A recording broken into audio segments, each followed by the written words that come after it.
Hey, Lynn. Hi, Clay. Do you have $1? On me? Yeah. Canadian or U.S.? U.S. Do you have a dollar bill? Maybe. Do you have a dollar bill? I think I do. I do. Why? Would you like to know why I have a dollar bill? How'd you get the dollar? I got the dollar in the mail. I'm sorry, what? Somebody sent me $1. I thought you couldn't ship money. I don't know about all that, but Who is this someone and why did they ship you $1? Well, it's funny. You should ask. Oh, because fundraising's funny. Because fundraising is funny. Now, I'm, again, not here to shoot all over people, you know? No, we don't want to. And honestly, I have used the include, thing in the mail, like a nickel or a dime or whatever. It works. It's effective. I got a whole beep dollar. But, okay. I have had this happen to me as well. Oh, yeah? I got a nickel in the mail and it said, this nickel can help save lives. And so I was like, why the hell are you sending it to me? I mean, seriously. If you should have kept it. I mean, the short answer to that is, yes, they're going to send a nickel to a few, tens of thousands of people, but the money that they will raise will far, far, far offset the nickel or the dollar that they send in the mail. But even so, it's just funny to me that in 2023, we're shipping money, like a whole dollar. But it got me thinking, Okay. as things do. Well. And again, it's not about, what gets included in, direct response or, whatever. But false promises. Oh, the silly claims. Silly claims. You know my favorite one? Tell me. And I got one of these like Tell me. 7 or 8 years ago. Yes. If you give, we will never ask you for money again. Oh my God, Clay. Do you know what happened? They kept asking me for money. Now, it's what they did. It's what they do. It's who they are. But these false claims, a nickel will save a life. I don't know about you, but that's a stretch. How about, what's the one that they always send at the end of the year or the end of the fiscal year? What's that one? Last chance. Oh, it's my last chance. It's my last dance. Sorry. For love. I can't carry a tune in a bucket. You should not allow me to sing. Ladies and gentlemen, welcome to the Fundraising is Funny Disco Hour. I'm your host. But this is your last chance to give, as if you won't accept my money on January 1st.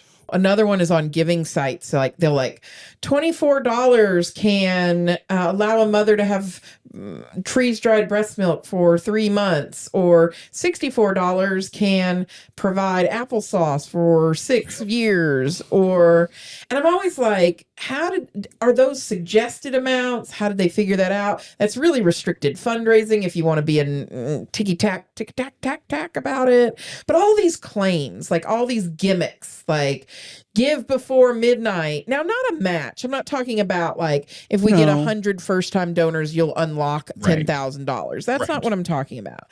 These claims, the like new and improved kind of thing, like. So what do these false claims, what does this gimmicky, here's a dime, and I'm not talking about March of Dimes because that's a different. Yes, agreed. Again, yes. But this nickel, why would you mail Clay $1?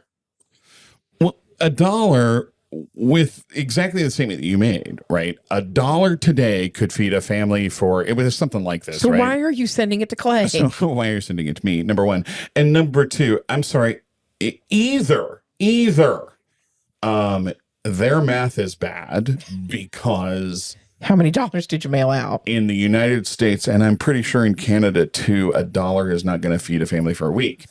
And if this were an international charity and $1 could feed a family for a week, an then NGO, I'm extremely concerned that we are minimizing the actual pain and suffering that this family is in, because if they're in a place where $1 could feed them for a week, then they need more than my $5 gift. Like, well, I always worry about exploitation in those claims. It reminds me of the 83 cents a day with the African orphan Suzanne Summers. And you know that they didn't even there was a whole article, those kids didn't even know what they were being photographed for and what their images. It's all bad stuff. But all this idea of these claims, so why do we think It's funny. It's funny, haha, funny. I'm uncomfortable. But if my 10 cents can save a life, or if the dollar, or if you're asking me to give and then you'll never ask me for money again, what does this say about our industry?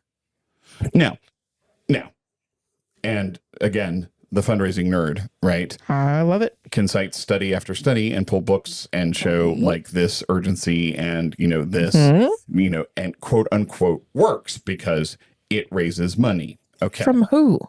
Well, from people who, in an immediate emotional response will go, oh, well, I can send $10 and that will make a difference. And the reality is it will make a difference combined with, the 1,000 or 2,000 or 200 other people that do give, right?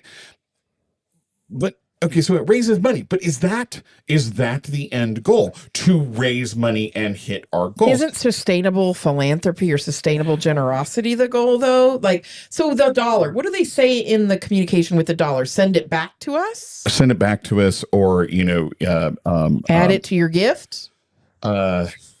If you multiply it by 10, right? Okay, but so that's a $10 gift, and I understand that quantities of scale, they're going to get 1,000 people to give $10 out of the 500,000 people that they mailed. My point is, yes, these things work to raise money, and they do raise gimmicks. money, and that money does go to solving the mission, but can't we just invite people to be a part of the mission? I was going to say, and use the mission as the urgency? Do we have to have a gimmick? Can't we just say, there are people in need. Here's the story of someone in need. Would you like to contribute to the mission of our organization that helps those that have needs? Is the story of fundraising about getting money in the door? No. Or is it about, right, encouraging generosity and solving problems? And solving missions. Yeah. I mean, ideally, if you're running your nonprofit the right way, you want to put yourself out of business and never, you know what I mean? Like, so say you're running a nonprofit that provides clean water. Don't you want to, and one day have provided all the clean water? Or is that, that's a whole different, but you're right. I hear this subtext on water, and I think you and I are both thinking about something to talk about here. In a different episode. Okay. And is it gimmicky or is it not? And I think what we need to do is each take $1. Okay. And maybe have a little snack. I can't get a snack for $1. And I don't want to eat what I could get for $1. Remember when honey buns used to be $1? Honey buns. Do not remember that. Okay, I'll add some dollars and go get a snack, and then we'll come back and talk about this. Let's do that. And come back and talk about gimmicks? Yeah. I love it. Let's do it. All right.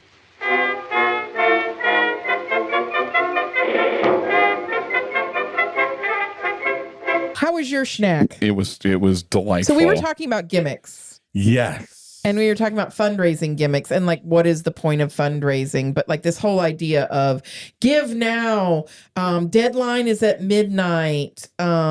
This nickel will save a child's life, things like that. Yeah. And those kinds of gimmicks. Because you have to be gimmicks specific, because there's, unfortunately. No.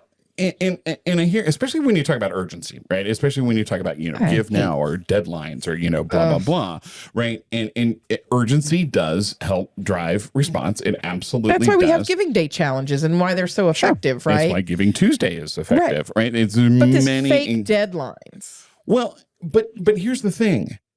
If you're serving a mission, regardless of what that mission is, whether it is, saving a person's life or rescuing an animal or providing research, long-term research for some sort of illness. Absolutely.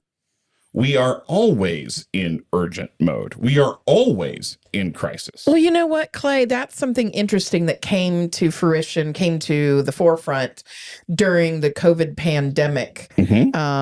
Is we really felt like there was a stronger sense of urgency than ever before. Sure. But I just think it amplified the emergencies that already, and the emergencies that already happened. The emergencies, the urgencies, and the inequities. Exactly. It revealed them. And for many of us, revealed the vulnerability of our own society, and that nonprofits were there with the answers. But the urgency was there before the pandemic. And the urgency is The urgency was there long before the pandemic. The urgency was there before any economic crisis. The urgency was there. The urgency is always there, right? So why? Well, Why? but Lynn, donor fatigue. People get tired. People get tired, and compassion fatigue. People get tired and they don't want to hear all the time about how awful things are. So we need to change things up so that they respond differently. But changing things up into a false narrative isn't helpful. And it doesn't make our industry look so great. Like when I travel and this person sits next to me on the plane and they're like, what do you do for a living? I go for a long pause. Mm-hmm. And whether or not I want to tell them I'm a professional fundraiser, because they instantly grab their wallets, because we don't do ourselves any favors by saying, Correct. this dollar will save a life, this nickel, if you give now, we'll never ask you for money again. It's the same thing with the big checks. It's all these gimmicks.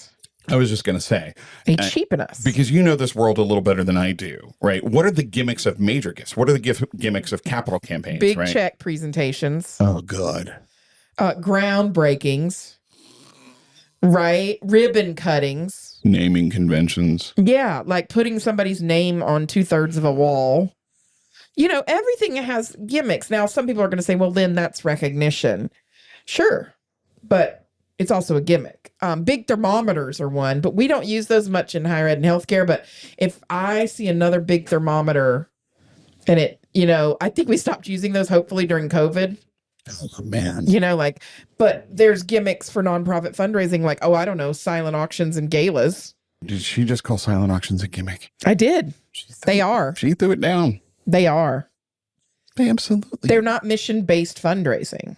I would like, as long as we're on this topic, I would like for 10 organizations to seriously track the amount of time their junior level staff spends picking up silent auction items. Chili's gift cards. That's what everybody wants in life. And measure exactly how much time that staff spends picking up silent auction items against the actual return of those items, and do some true cost accounting and see exactly how much money are we making from these silent auctions. Or what if you actually spent that same amount of time asking that business? I feel like this is a separate episode. Like we need to do a whole episode on fundraising events. Silent auctions? Oh, gosh. Well, yeah, fundraising events. But think about, what if you asked the business for the actual gift rather than the gift card? And said, partner with us. Work with us in the community. What if you spent your time doing that instead of getting auction items? All this to say, gimmicks to me cheapen our profession. And I understand that psychologically, and there's been testing that sometimes they work, and that people, for the most part, don't do things nonsensically, right? Somebody told them to do it. It worked at one time in one place at one organization. And so now everybody's doing it. Somebody gave a presentation at a conference, and Lord, there are 52 people doing it because they heard it at a conference or something else. But what's the punchline here, Clay? Bring us home to, why are we telling this story other than it's funny that you got $1 in the mail? There's a whole dollar. Like, I'm used to the nickel. I'm used to the dime. I'm used to the address labels. It was just, when I opened it, it was a whole crisp dollar bill. Thank goodness they didn't give you half $1 and be like, the other half of the dollar comes once you give a gift. Because that's a federal crime to cut money in half, but that's a whole nother issue. The punchline for me? Yeah, for you. Punchline for me is, honor your mission and the people you serve, or the animals you serve, or the community you serve, or whatever it may be. The beneficiaries. Beneficiaries, right? Whatever it is, honor it by not making it gimmicky and telling the truth. Telling the truth, and invite people to be a part of solving the problem. Because you are correct, Lynn. You are 100% correct in those old commercials when the people didn't know what they were being solicited, what their pictures were being taken for. That said, when beneficiaries are involved and included and told, we want to use your story, we want to tell it appropriately, we want you to tell it, we want to use your picture for this reason, 99 to 100% of the time, they say yes, because I don't want people to experience what I'm going through. I want others to have the benefit, and I want to tell the story so that others can help. When we do honor to that, and we do honor to our donors in our communities by inviting them to be a part of that, I think we can rise past gimmicks and into true, effective, equitable change. That's a great perspective. And I would love to add to it if you don't mind. Well, I mean, both our names are on the podcast. So That's fine. Yours can be first. It's fine. It's alphabetical order, I keep telling myself. For me, fundraising is my chosen profession. It's also my vocation. I never knew what I wanted to be growing up, other than the first female NFL referee, and that involved running.